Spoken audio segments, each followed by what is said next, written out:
네, 매주 목요일의 코너 노른자 정치, 정치권의 시그널을 한번 감지해 볼 텐데요. 오늘은 김병민 국민의힘 최고위원, 박성민 전 더불어민주당 최고위원 두 분과 함께하겠습니다. 어서 오세요. 네, 안녕하세요. 안녕하세요. 네, 여기 노른자 정치가 이제 정치권을 좀 놀아본 분들의 해석을 들어보는 시간이니까 오늘 마음껏 말씀해 주시기 바라겠고요. 지금 정치권 이슈가 추석을 앞두고 민생으로 좀 바뀌려나 했더니 역시나 영장 기각 후폭풍 때문에 좀 시끄러운 것 같습니다. 민주당이 어제 보니까 의원 일동 명의로 입장문을 내고 윤석열 대통령은 사과를 해야 되고 한동훈 장관 파면해라 이렇게 요구를 했더라고요. 그러니까 이제 민주당은 지속적으로 지금 이재명 대표를 향한 수사가 윤석열 정부의 정적 제거 수사다 이렇게 규정을 해왔습니다. 왜냐하면 이례적으로 긴 수사 기간 그리고 수백 번이 넘는 압수수색이라든지 관련자들의 구속이라든지 이런 정황들을 봤을 때 과연 이게 제1야당 대표가 아니었다면 이렇게까지 수사를 했겠냐. 예. 이거 해도 너무한 거 아니냐 이런 얘기가 안에서 있었거든요. 그런데 사실 어떻게 보면 구속영장이 이번에 기각됨으로써 검찰의 무리한 수사라는 저희의 의심이 좀 확인됐던 바가 있는 것 확인됐다. 같고. 민주당이 의심했던 바가 좀 드러났다. 네, 그렇죠. 예. 그리고 또 저희가 비판했던 게 영장을 굳이 정기국회 중에 칠 이유가 무엇이냐. 그렇게 본인들이 구속을 원한다면 표결 필요 없는 비회기 기간 중에 청구해라. 네. 이렇게 얘기를 했거든요. 예. 그런데 단독으로도 칠 수 있는 영장을 굳이 쌍방울 백현동 묶어서 쳤단 말이죠. 검찰이. 그리고 정기국회 중에 청구를 했습니다. 이런 게 저희가 그동안 비판해왔던 이 검찰의 정치수사 이런 것들이 명확하게 사실로 드러난 것이 아니냐. 이번 기각을 통해서. 예. 그런 이야기를 저희는 할 수밖에 없는 거죠. 어제 뭐 당장 민주당에서도 이렇게 얘기를 하니까 한동훈 장관이 즉각 반박을 했고 죄가 없다는 건 아니다. 그리고 국민의힘도 그런 논리를 펴고 있는 것 같아요. 어쨌든 이게 영장 그 실질 심사라는 게 네. 사법 절차 중에 하나다 보니까 이게 뭐 무죄를 선고한 건 아니긴 하잖아요. 예, 오히려 이 영장 실질 심사 결과를 통해서 위증 교사 혐의에 관한 내용들은 소명이 된다 이렇게 얘기가 나왔습니다. 예. 오히려 백현동 건에 대해서도 상당히 의심의 여지가 있다라고 얘기를 했기 때문에 지금까지 나왔던 이재명 대표를 향한 사법 리스크의 많은 혐의들에 대해서 나왔던 어제의 상황, 어제 그제의 상황만 놓고 보더라도 민주당이 국민께 송구하다, 죄송하다 이런 말 한마디 정도는 나와야 되는 게 정상이 아닐까 싶은데 그런 얘기는 온데간데 없죠. 저는 민주당이 한 입으로 두 말하는 정치는 좀 하지 않았으면 좋겠습니다. 예. 얘기인즉슨 이 영장 실질 심사가 들어가기 전부터 민주당은 이미 답정너 정치를 하고 있었거든요. 뭐냐면 이재명 대표가 구속되더라도 이재명 대표는 대표직에서 사퇴하지 않는다. 그리고 이재명 대표를 지키는 정치를 계속할 거다. 영장 심사의 결과와 관계없이 검찰은 정치적 이 행위를 통해서 이재명 야당 대표 탄압에 나서는 것이다. 이렇게 얘기를 하고 있었지 않습니까? 네. 그러면 만약에 구속영장이 발부가 됐다면 지금 민주당이 하는 방식의 내용대로라면 이재명 대표가 사퇴하고 민주당의 인사들이 다 책임지고 국민께 고개 숙여야 되는데 민주당은 영장 심사 전부터 그런 모습들을 일절 보이지 않았기 때문에 네. 지금 범죄 피의자에 대한 실질적인 수사로 영장을 청구하는 일들을 법무부 장관에 대한 압박 행위로 이어가서는 안 된다라는 말씀을 거듭드립니다. 그런데 어제 보니까 지도부도 너무 이제 파면을 한두 명이 얘기하는 게 아니라 거의 모든 지도부가 다 파면 얘기를 하는 것 같고 의원 전원 명의의 뭐 입장문에서도 담긴 했습니다만 뭐 그런 식으로 이제 약간 검찰 공격 프레임을 좀 짜겠다 이런 게 민주당 전략인 것 같아요. 근데 그게 오히려 역풍으로 좀 오거나 그럴 우려는 없을까요? 검찰이 역풍을 맞고 있는 거죠. 저는 그렇게 생각합니다. 한동훈 법무부 장관은 거의 이재명 대표를 겨냥해서 자범이라는 발언을 하셨었고 네. 그리고 검찰에서는 굉장히 이례적으로 구속영장 청구하면서 뭐 무기징역 운운을 했단 말이죠. 형량까지 운운을 하지 않았습니까? 예. 근데 제가 봤을 땐 지금 검찰의 수사 행태가 무기징역감이에요. 검찰의 수사 행태가. 네, 예. 왜냐하면 본인들이 그렇게 차고 넘친다던 구속의 사유는 어디 갔으며 본인들이 그렇게 차고 넘친다던 증거는 어디 갔습니까? 결국에 이번에 기각했던 판사의 굉장히 긴 그 입장문을 보게 되면 이런 거예요. 이재명 대표가 범행에 주도적으로 관여했다는 직접적인 증거를 찾아볼 수 없다. 또는 법리로 충분히 다퉈볼 수 있다. 그래서 피의자의 방어권을 최대한 보장해야 된다. 이런 여러 가지 이야기가 있고 이 중에 핵심은 직접적인 증거가 없다라는 내용인 거죠. 그래서 저는 검찰이 그동안 대국민 사기극을 한 게 아닌가 싶어요. 네. 그동안 언론에다 대고 차고 넘친다. 증거가 차고 넘친다. 이런 자신감을 보여주시지 않았습니까? 그런데 그런데 이제 와서 막상 기각당하고 나니까 검찰이 판사를 공격하고 있단 말이에요. 뭐 정치적 고려가 있었던 게 아니냐. 그러니까 이런 거는 법과 뭐 수사 이런 것들로 말해야 될 검찰이 오히려 정치적으로 판사를 향해서 공격하고 있는 굉장히 아이러니한 모습을 보여주고 있는 거죠. 근데 국민의힘에서는 이거 부분을 좀 잘 설명을 해야 될 것 같은 게 추석 연휴가 시작이 됐는데 사실 민주당 입장에서는 이렇게 논리를 펼 수밖에 없는 게 영장이 기각이 됐다 보니까 사실 국민들이 봤을 때도 영장이 기각되면은 좀 죄가 없어 보인다는 생각을 하는 분들이 많아요. 국민의힘이 이거 반박할 논리가 있습니까? 똑같은 판사가 영장 심사를 해서 기각했던 분이 있는데요. 우리 대한민국 국민이 잘 아는 사람이 있습니다. 박영수 전 특검. 네. 그럼 물어보고 싶은 게 민주당에 박영수 전 특검은 영장 심사에서 첫 번째로 기각이 돼서 죄가 없는 사람입니까? 민주당이 박영수 특검 기각에 대해서 얘기했던 논리 그대로를 이재명 대표에 적용을 한번 해봤으면 좋겠습니다.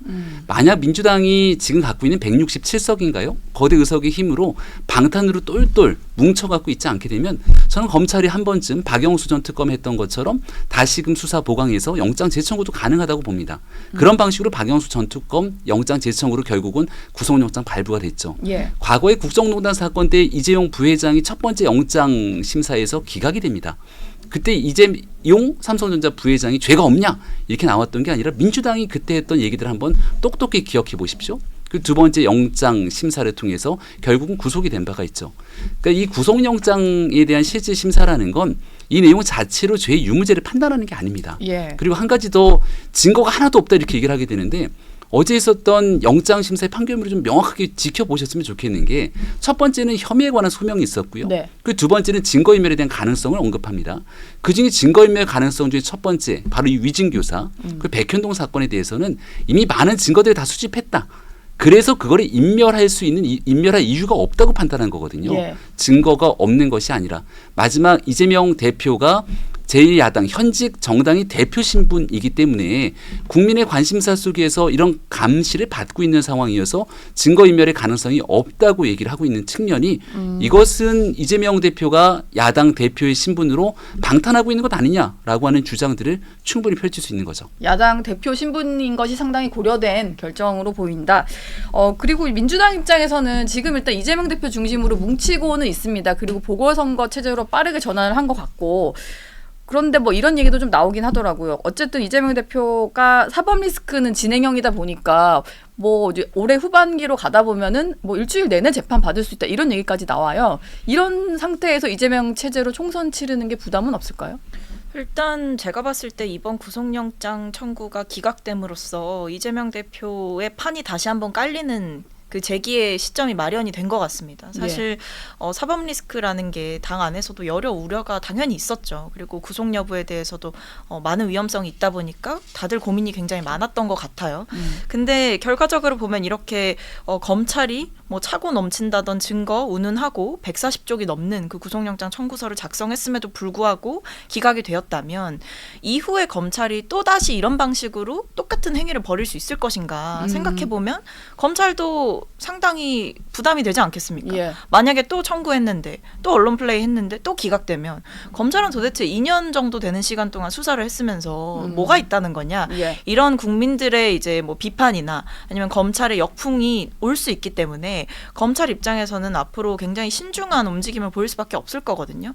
그리고 그뿐만 아니라 사실 재판으로 들어간다고 하더라도 이제 여러 혐의들에서 법리적 다툼을 해야 되는 사안들이 많기 때문에 네. 재판이 좀 장기화될 수 있어요. 그래서 이게 뭐 총선 전에 모든 게 다 결론이 나온다 하면 저희한테도 굉장한 정치적 부담이겠지만 그러지 않을 가능성이 더 높다. 그런 예. 점에서 오히려 이 리더십을 좀 더 공고히 하고 총선을 성공적으로 치러낸 다음에 사법적으로 판단을 받고 그다음에 뭐 혐의를 다 누명을 벗고 이제 대선을 가는 방향 이런 것들을 당 안에서 생각하지 않을까 싶습니다. 국민의힘 입장에서는 이 대표 체제로 총선을 치르게 된 가능성이 지금 상당히 높잖아요. 네. 이런 상황이 뭐 독이 될까요? 아니면 득이 될까요? 어제 좀 최고위도 하셨던 것 같은데 어떻게 좀 전망이 나왔습니까? 민주당이 지지층을 결집하는 데는 도움이 될 거라고 봅니다. 예. 강력 지지층 결집, 이재명 대표 중심으로. 근데 문제는 이재명 대표의 사법 리스크를 쭉 지켜보면서 야 이거 의심할 여지가 너무나 상당하다 이렇게 보는 국민들이 적지 않으실 거고 이 얘기는 참고로 국민의힘이 먼저 꺼낸 게 아니라 민주당이 지난 대통령 선거에서 경쟁 후보였던 이낙연 당시 후보를 비롯한 예. 민주당 내에서 나왔던 대장동 의혹부터 시작됐다는 것을 모르는 분들이 많지는 않을 거라고 봅니다. 근데 이제 이렇게 되면 이재명 대표 개인이 갖고 있었던 수많은 개인의 범죄 혐의들이었잖아요. 근데 이재명 대표가 이 구속영장 실질심사를 통해 기각이 되고 나니까 민주당에 있는 의원들이 박장대소하고 예. 박수치면서 축하를 하고 이재명은 죄가 없다라는 방식의 정치를 해나가는 것처럼 비춰집니다. 이런 식으로 총선을 이재명 대표 중심으로 치르게 된다면 결국 이재명 대표 개인이 갖고 있는 사법 리스크가 민주당 전체로 함께 이 공동 전선이 이루어질 수밖에 없는 형국이 될 거고요. 예. 그러면 앞서 제가 얘기한 것처럼 지지층 결집에는 일부 도움이 될지 모르지만 총선을 앞두고 있는 중도, 외연 확장 그리고 더 많은 국민들께 과거에 있었던 이재명의 민주당과 다른 민주당을 원하는 국민들과는 점점 더 멀어질 수밖에 없다고 저는 확신합니다. 그러니까 사실은 이제 국민의힘에서 이렇게 전망을 하는 것도 사실 뭐 수도권의 중도층 민심이 중요한데 지금 이재명 대표가 지지층 결집에는 상당한 역할을 하는 존재이지만 저런 상태에 이제 이재명 대표 체제로 총선 치르면 수도권 선거 치르는 의원들 그리고 후보들 입장에서는 도움이 될까 좀 걱정될 것 같긴 하거든요. 이재명 대표를 필두로 총선을 치르는 건 맞지만 예. 이재명 대표만으로 총선을 치르는 건 아니겠죠. 왜냐하면 선거를 준비하는 과정에서는 여러 가지 TF도 만들어지고 선대위도 만들어지고 예. 여러 이제 외부 인력들을 또 영입해가지고 치를 수도 있는 거고 아니면 여러 전략적인 인물들을 배치해가지고 이재명 대표 못지않은 여러 리더십이라든지 그런 것들을 보여줄 수 있는 무대가 또 생기기 마련이에요. 그러니까 선거라는 게 한 명의 도움만으로 또는 한 명만으로 치를 수는 없는 거기 때문에 후보를 어떤 컨셉으로 우리가 배치를 할 건지 이런 것들부터 시작해서 굉장히 종합적인 고려가 있을 것이다. 예. 그래서 근데 그 과정 중에서 이재명 대표 물러나고 다른 대표로 선거를 치르고 이런 건 이제 아예 시나리오에서 없다고 봐야죠. 그런 점에서 이재명 대표가 이제 자리를 공고히 지키고 다만 제가 말씀드렸던 거 인재 영입을 어떻게 할 것인가 또는 선대본부에서 누가 주요한 역할을 맡을 것인가 네. 어떤 방식으로 우리가 어떤 컨셉을 가지고 전략적으로 치를 거냐 이런 종합적인 고려가 있을 거기 때문에 이재명 대표만으로 선거에 마이너스가 된다 플러스가 된다 이렇게 보기는 어려울 것 같습니다. 지금 약간 선거 전략 얘기를 잠깐 해주셨는데 국민의힘에서도 어제 보도가 하나 나왔던 게 네. 박수영 여의도 연구원장이 보시던 이제 문건이 좀 네. 사진이 찍혀가지고요. 지금 민주당 의원에게 좀 그 저격수를 보낼 만한 저격 공천 44곳을 좀 조기 공천한다 이런 문건이었는데 네. 실제로 좀 가능성이 있는 시나리오인가요? 저도 기사를 봤는데요. 그 박수현 원장이 일을 굉장히 열심히 하는 분이고 예. 거의 엄청난 보고서들을 많이 생산합니다. 대표께 직속 보고하는 경우들도 있고 또 중요한 내용들은 최고위에 같이 공유도 되고요. 근데 이른바 여의도 연구원의 아이디어이기 때문에 그게 이제 당의 전체 전략이나 이런 쪽으로 쭉 이어지는 경우가 아닐 때가 상당히 많습니다. 저도 정확히 어떤 문건이 찍힌 건지 잘 모르겠습니다만 네. 한 44곳 얘기를 하니까 지난번 총선을 기점으로 봤을 때 몇 퍼센트 내에서 접점을 치렀던 곳들이 있거든요. 조금 몇 퍼센트만 이동하게 되면 그 어려웠던 지난 총선에서도 이길 수 있는 접전 지역 예. 이런 데 같은 경우는 좀 조기 공천해야 되는 것 아니냐라고 하는 기사 보도처럼 보이더라고요. 지금 현재 이제 총선이 얼마 남지 않는 상태이기 때문에 다양한 목소리와 다양한 전략들이 있는데 적어도 마지막 순간까지 가서 깜짝 공천하는 경우들도 있겠지만 예. 어느 정도 접전지 같은 경우에는 좀 일찍이 후보를 확정지어서 민주당이 대비하는 경쟁력을 확보해야 된다 이런 주장도 있고요. 참고로 국민의힘은 내적 분열이라든지 총선을 앞두고 뭔가 굉장히 혼란스러운 상황들은 최소화될 가능성이 저는 높다고 생각합니다. 국민의힘 내부적으로는 네. 공천 파동도 사실 없을 것이다. 현재 상황에서는 굉장히 네. 좀 안정적으로 운영이 되고 있는 상태인데 예. 민주당은 이재명 대표의 이 체포동의안 가결을 직후로 굉장히 수면 아래 가라 있었던 당내 내분이 폭발적으로 터져나온 거잖아요. 네. 그래서 아마 총선을 앞두고 대대적인 분열의 길에 갈 가능성이 높을 때 국민의힘은 좀 빠르게 안정적인 조치를 가지고 경쟁력을 높이자 아마 이런 전략을 논의하지 않았을까라고 생각해 봅니다. 그러니까 사실 이재명 대표는 가결표 던진 의원에 대해서 한마디도 한 적은 없는데 이 대표 주변에 이제 측근 최고위원들이 좀 강경한 발언을 했고 보니까 이제 어제 그 민주당 국민응답센터라는 게 있잖아요. 여기 보니까 공개적으로 가결 표명한 의원 5명 실명을 거론을 하면서 징계를 청원한다는 글에 5만 명이 답을 달았더라고요. 이렇게 되면 이제 지도부에서 답변을 해야 되는 걸로 아는데 이재명 대표가 좀 어떤 식의 조치를 취할 거라는 전망들이 나오나요? 뭐 포용을 할 건지 저는 아니면 포용을 할 거라고 봐요. 그러니까 이게 답변을 해야 된다는 게 무조건 그걸 받아들여야 된다는 게 아니라 당의 네. 일정한 입장을 표명해야 된다는 거거든요. 예를 들면 뭐 당원 여러분의 우려는 잘 알겠다. 다만 저희가 뭐 통합적인 운영을 잘 해나가겠다.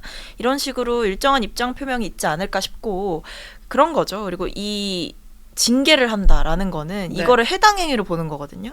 근데 물론 뭐 여러 섭섭한 마음이나 상처받은 마음들이 오가는 거는 알고 있습니다. 다만 이게 당론이 아니었다는 점 그리고 그 당론이 아니게 되기까지 의원총회라는 민주적인 절차를 거쳐서 의원들의 총의를 모아서 결정된 바가 있기 때문에 여기에 대해서 만약에 징계를 하려면 그 결과를 뒤집어야 되는 거거든요. 그럼 의원총회를 통해 결정된 게 효력이 없다라는 거를 당이 스스로 인정해야 된다는 겁니다. 예. 그건 사실 논리적인 모순과 과정에서의 모순이 발생하죠. 그런 점에서 그리고 이제 의원들 개개인으로는 아마 뭐 가결한 게 적절했냐 부결한 게 적절했냐 이런 생각을 떠나서 의원들이 소신과 양심에 따라 투표할 수 있는 그 자율적인 권한을 당에서 징계를 한다? 이건 되게 민감한 문제가 될 수 있어요. 또 다른 분란의 씨앗이 될 수 있기 때문에 예. 제가 봤을 때 이재명 대표께서 빠른 시간 안에 아마 통합의 메시지를 내고 뭐 이런 당내 서로가 서로를 공격하는 이런 행태들을 좀 멈춰달라 이런 얘기를 충분히 하시지 않을까 싶어요. 저희가 보궐선거도 앞두고 있기 때문에. 예. 근데 그런 포용 메시지 낸다고 비명계와 친명계가 실제로 봉합이 될 수는 없는 관계가 된 거 아닐까요? 그렇게 보시는 분들도 있는데 예. 저는 정치권에 들어와서 본 게 변화의 가능성이 너무나 시시각각으로 많이 발생하는 곳이어가지고 지금의 관계가 또 영원할 리도 없고 예. 앞으로 총선이 다가오고 결국에는 이게 이번 총선은 민주당에 있어서는 결국에 윤석열 정부를 제대로 견제할 수 있게 만드는 그 다수 의석을 유지해가는 그 싸움이거든요. 그럼 이 안에서 우리끼리 싸울 시간이 있겠냐. 저는 그렇지 않을 거라고 봅니다. 국민의힘은 좀 반대로 보시는 거죠. 분단 근데- 가능성에 대해서 좀 높다 이렇게 보시는 거 아닌가요? 근데 그 싸움의 선봉장에 있는 사람들이 당의 지도부 최고위원 아닙니까? 예. 대표적으로 수석 최고위원 정청래 의원 같은 경우는 외상값 반드시 갚겠다. 받아내겠다. 뭐 이렇게 얘기를 하게 되는데 네. 이게 저는 그 말을 들으면서 약간 좀 섬찟했거든요. 이 조폭영화에나 나올 법한 얘기들이잖아요. 그렇죠. 외상값 반드시 받아내겠다. 그러니까 이게 검찰과 한통속이다 뭐 이런 얘기도 하고 보통 예. 이 조폭들이 해결사 역할을 자처하면서 이 빌린 돈을 갚으라고 폭력을 행사하거나 네. 또 거기에서 빌린 돈에 이자 잔뜩 얹어갖고 거기에 대해서 받아내야 될 돈 이상의 것들을 협박, 갈취하게 되는 그런 모습들 약간 이런 기시감들이 들기도 했는데요. 말씀 주신 것처럼 박성민 최고위원의 얘기대로라면 받아내야 될 외상값이 아예 없는 겁니다. 무슨 외상값을 받습니까? 네. 왜냐하면 의원들이 자율적인 투표를 통해 결정했던 건데 가결표를 던진 사람들에 대해서 정치적 빚 갚아라 이런 얘기들이잖아요. 그러니까 없는 빚을 상정해 놓고 여기 이자 잔뜩 얹어서 그 빚을 받아내겠다는 건 조폭 집단의 폭력행위랑 전혀 다를 바가 없다. 근데 여기에 힘을 실게 되는 건 강성 지지층들이 함께 나서면서 목소리를 높이게 되고 정청래 의원뿐 아니라 민주당에 있는 상당수의 의원들이 가결했던 사람들 색출해야 된다. 또 거기서 누군가는 정치 생명을 끊어내야 된다. 네. 이런 용어들까지 나오고 있거든요. 이걸 풀어낼 수 있는 유일한 사람은 이재명 대표 한 사람일 텐데요. 이재명 대표가 영장심사 기각되고 나와서 했던 말이 뭡니까? 정치는 정치인들이 하는 것처럼 보이지만 실은 국민들이 하는 겁니다. 예. 저는 여기서 말하는 국민들이 이재명 대표 옹호하는 개딸들, 흔히 말하는 강성 지지층들의 목소리를 얘기하는 것처럼 느껴졌고 예. 민주당에 있는 정치인들이 항상 나와서 하는 얘기, 특히 친명계의 인사들이 아니 이재명 대표 체포동의안 가결되고 나서 엄청나게 많은 당원들이 다 가입하고 있다. 수백만이 되는 이 민주당의 당원들이 그럼 다 잘못된 목소리란 거냐. 이런 얘기를 거의 똑같은 목소리로 얘기하게 되는데 네. 그런 강성 지지층 목소리에 힘입어서 정청래 의원이 하고자 하는 그 해결사 정치, 막장 조폭 정치 길에 나서는 건 아닌가. 상대 정당이지만 우려가 됩니다. 저희가 강서구청장 보궐선거가 오늘부터 선거운동이 공식적으로 시작이 돼요. 2주 정도 선거가 남아 있는데 이 얘기로도 좀 넘어가 보도록 하겠습니다. 보니까 병상에 있는 이재명 대표도 어제 뭐 진교훈 후보랑 통화를 했다고 하고 이걸 정권 심판의 전초전이다 뭐 이런 말까지 했다고 해요. 민주당에서는 이게 뭐 그 총선 승리의 시작이 될 수 있다 이렇게 보시는 거죠? 그렇죠. 이게 약간 총선의 모의고사 같은 느낌이다라는 이야기들도 당 안에서 좀 있습니다. 그리고 결국에 이게 수도권 민심을 좀 판가름할 수 있는 그런 바로미터가 되는 역할을 할 수가 있기 때문에 민주당 입장에서는 상당히 우리가 이걸 좀 잘 치르고 그 기세를 몰아서 총선까지 승리하자 이런 생각을 당연히 할 수밖에 없는 거고요. 그리고 이번 강서구청장 선거 같은 경우에는 사실 좀 국민의힘에서 공천한 후보를 보면 당연히 이거는 윤석열 대통령에게 책임이 갈 수밖에 없는 상황이다라고 저는 보거든요. 왜냐하면 선거, 그렇죠. 승패의 책임이 왜냐하면 김태우 씨를 사면해 주셨잖아요. 네. 근데 뭐 그게 대통령의 고유 권한이라고 하더라도 그 사면한 시점 자체가 대법으로부터 판결이 나온 지 뭐 3개월도 되지 않았을 시점, 3개월 정도 됐을 시점. 그러니까 저희가 말하기로는 판결문에 잉크도 안 마른 시점에서 이 사람에게 갑자기 사면을 해주고 더 나아가서 국민의힘에서는 무공천 한다더니 무공천 기류가 분명히 있었던 걸로 제가 알고 있는데 갑자기 김태우 씨를 후보로 받아줬잖아요. 네. 사실 후보로 받아주지 않을 수도 있거든요. 여러 고려를 통해서. 근데 이게 결과적으로 보면 대통령이 먼저 시그널을 보냈고 여기에 대해서 국민의힘이 응답하게 되면서 보궐사유의 귀책사유를 제공한 원인 제공자인 김태우 씨가 40억이라는 혈세를 들여서 이 보궐선거를 치르는데 후보가 됐단 말입니다. 이거를 강서구민들께서 그리고 국민들께서 어떻게 생각하실까 저는 좀 염치가 있어야 된다 이런 생각이 드는데요. 저는 이번 강서구청장 선거는 사실 저희가 자신감을 갖고 잘 치러낼 수 있을 거라고 생각을 합니다만 결과적으로 이거는 국민의힘에 큰 폭풍우를 몰고 올 것이다 생각해요. 이게 만약에 패배를 하게 되면 지금 있는 김기현 지도체제에 대한 불만이 폭주할 것이고 결국에는 수도권 선거에서 다 지는 것 아니냐라는 수도권 후보들의 약간 야유가 또 비판이 있을 수 있거든요. 그런 점에서 국민의힘에게 굉장히 좀 피말리는 선거가 되겠죠. 국민의힘 입장에서는 좀 어떻게 준비를 하고 계신가요? 네, 저희는 이번 선거를 일단 강서 구민들의 전적으로 초점을 맞추고 강서 지역 개발을 위한 선거로 좀 국한해서 보고 있습니다. 민주당은 자꾸 이 구청장에 대한 선거를 정권 심판, 그러니까 중앙 정치랑 연결지어서 얘기하려고 하는데 실제 구청장이 하게 되는 일들이 중앙 정치 메시지랑 아무 관계가 없죠.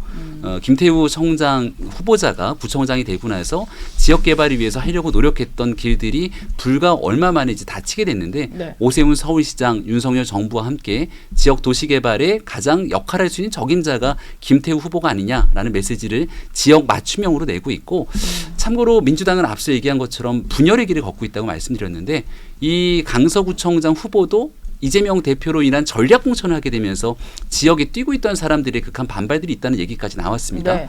국민의힘은 김태우 후보를 전략 공천으로 찍어 누른 것이 아니라 거기에 있는 전 이 강서의 당협위원장 김진선 위원장을 비롯한 3명의 후보가 경선을 거친 거거든요.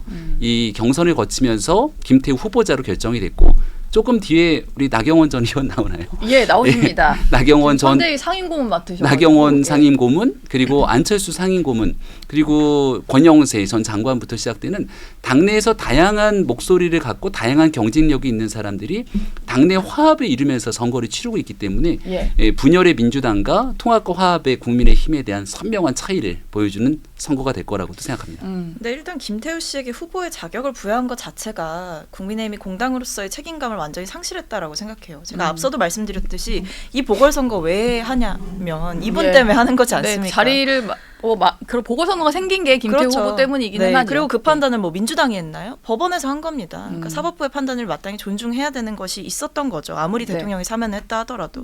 그리고 뭐 저희가 분열의 길을 걷고 있다라고 하셨는데 제가 알기로는 저희도 처음에 이제 예비 후보를 3분을 확정을 했었어요. 지금 진교훈 후보 포함해서. 근데 다른 2분이 사실 아쉽게 되셨죠. 전략 공천이 됐기 때문에. 경선을 치르지 않았으니까. 그렇죠. 그런데 그 2분이 제가 알기로 이제 선대위에 합류를 해주신 것으로 알고 있습니다. 그래서 제가 아시던 도전하시려던 후보님도 직접 수석 대변인으로 그리고 공동 선대위원장으로 뛰시겠다라는 의지를 보여주고 계셔서 저희는 오히려 당내의 여러 가지 뭐 우려나 지역에서의 우려 이런 것들을 잘 수습해서 같이 선거를 잘 치르기로 지금 가고 있다. 그렇게 말씀드립니다. 국민의힘도 뭐 후보들이 김태우 후보 도와준다고 하던가요? 제가 김태우 후보께 여쭤봤더니 잘 도와주고 있다 이렇게 말을 하시던데. 그러니까 내부에 있는 제가 이제 분열의 길과 이 단합 화합의 길을 얘기했던 것은 일단은 당 전체에 대한 정치적 구도도 함께 말씀을 드린 건데 민주당이 예를 들어 강서구청장 보궐선거에서 함께 협력된 힘들을 가지고 선거를 치르기 위해서는 지금 있는 조홍천 의원이라든가 네. 아니면 이원욱 의원이라든가 이런 사람들까지 함께 모여서 단결된 힘들을 보여주는가에 대한 여부들 비명계까지 같이 강서구청장 선거에 힘을 싣느냐의 여부들이 있을 수 있고요. 예. 지금 국민의힘은 앞서 말씀드렸던 것처럼 다양한 정치적 역할 구도들이 있었지만 나경원 고문님 그리고 안철수 고문 등을 비롯한 여러 사람들이 함께 힘을 협력하고 있다라고 네. 있는 지점을 지적드렸고 한 가지 자꾸 후보의 자격 없으면 얘기하게 되는데 예. 이게 김명수 대법원에 대한 사법부의 판결에 대해서 아쉬움이 남는 점이 한두 가지가 아닙니다. 여기에 이 모든 일들에 대한 시작은 조국 전 장관으로부터 시작됐는데 김태우 후보에 대한 일사천리 판결에 대한 정리 이 내용이 이루어지는 동안 조국 전 장관은 이제 1심이 선고되고 있는 현 상황이 비추어 봤을 때 굉장히 사법부의 이 공익제보자 신분으로서의 이 김태우 후보에 대한 판결에 대한 아쉬움까지도 국민의힘이 얘기하고 있다 말씀드립니다. 예, 두 분은 생각이 상당히 다르신 것 같은데 오늘부터 선거 운동 시작이 됐으니까 그 결과를 한번 지켜봐야 될 것 같습니다. 두 분 얘기는 여기까지 듣겠습니다. 고맙습니다. 네, 고맙습니다. 감사합니다.